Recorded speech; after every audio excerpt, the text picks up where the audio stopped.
So, spark then. Now, I've realised doing the podcast that there's quite a degree of crossover with inspiration and spark. So I'm starting to ask guests what their definition of spark is before I ask you how you get your spark. You get up and go. Yeah. So I think of spark as you get up and go, and perhaps you've got, I reckon I've got some get up and go. I also think of it as what energizes you. So I think you might naturally feel that you've got some spark, but you can also give yourself some more spark by energizing yourself. And energizing for me is doing the things that are going to give you energy. I was listening to one of the other ladies on your podcast, and she was talking about how much better she felt because she'd been doing more exercise and yoga and getting out and seeing friends. And if we think about the PERMA model in positive psychology, PERMA stands for positive emotions, engagement, relationships, meaning and achievement. So actually some of those things are fundamental to almost keep us in a positive state or an energized state to be at our best. And we often, we talked about that hamster wheel earlier. We often forget to do the things that are important. We're so busy doing lots of other stuff. We don't give ourselves time to the things that we know are going to help us. I refer to it a lot as like an oxygen mask. So particularly I think, and not to generalize, but as parents, you're looking after other people, or you might be caring for someone older as well as someone younger, and a lot of us think it's guilty to like stop and have a cup of tea, or stop and see your friends, or go out for the evening and do something different or nice for yourself.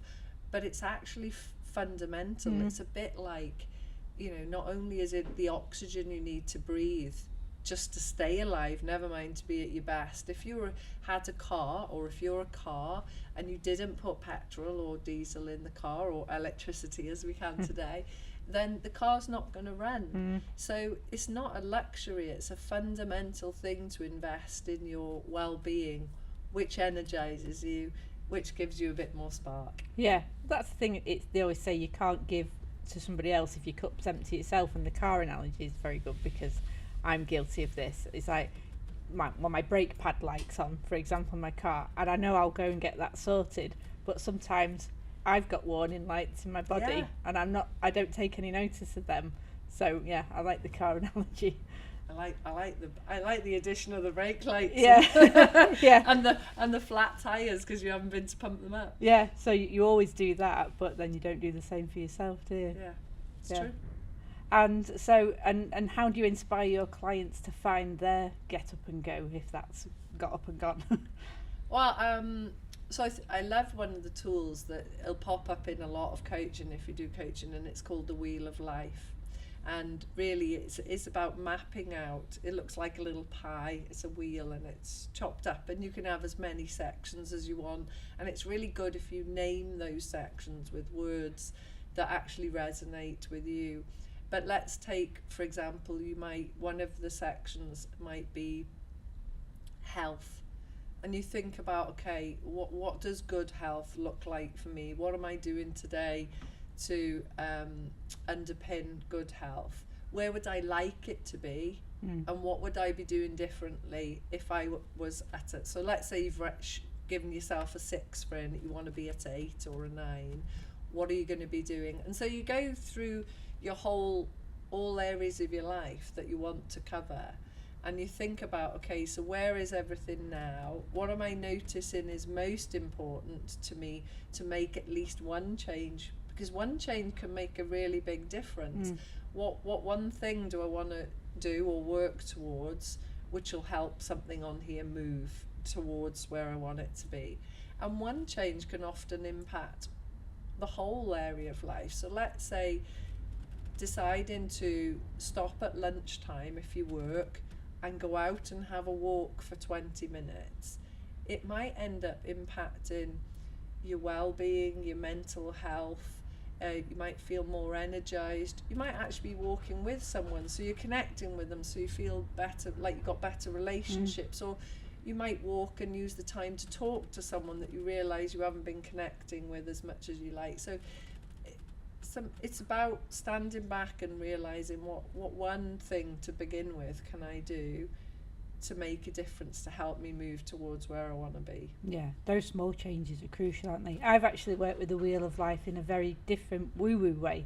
Ooh. Because I take that with my soul coach, and we have a pendulum, a crystal pendulum, and then you ask it to show you where you're at on it. Has a scale of 1 to 10, and you ask it to show you where your body's at energetically, and it's honestly the most amazing thing to do, because it's like seeing is believing. So if you say your career's going well, it'll swing, the pendulum will spring right up to a 10. But if your physical health is poor or money's an issue, it might just go on a 3 or a 4 or a 5. And you can keep doing that every so often when you've started to implement some changes, to see how it's started to affect you energetically from a vibration perspective. And one thing I've done, which is stupid really, that I should have known, is drinking more water. I was terrible, because I've started keeping account of what water I'd had. Hardly any, really. I'd have a cup of tea and not much water, and then by having the water I had so much more energy, stopped having to have a little nap in the afternoon. Yes. And like you say, it's a tiny little thing, so obvious, but then the changes that then can come from that gives you more time because you've got more energy. So yeah, I'm a big fan of small changes. Yeah, and I think you've talked there about energy, and I mean the world that we live in is just energy resonating at different levels, so I can completely imagine that you can sense energy levels. Yeah, because it's all about like your general frequency. I think most people operate around 450 hertz, but if you can get up into the 700s, then that's when everything, you sort of become a magnet to more as well. So going really woo woo now. Well, I'm a bit of a tree hugger. I do really and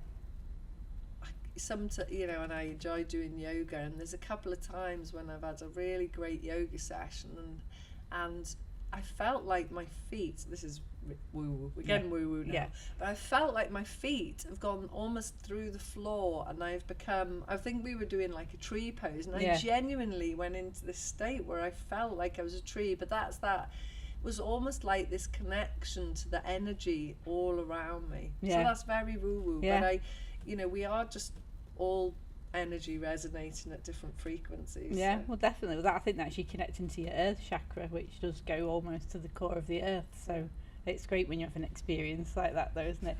But I think it's really important to talk about, because when it's that sense when you walk in a room and you're like, oh, you know the energy's off and you can feel it, but it's also important for protecting your energetic boundaries as well, of, oh, that person's actually draining my energy. So I need to put up a boundary, not necessarily physical, but be aware of that energy, because it's a two-way thing, isn't it? Yeah. Yeah.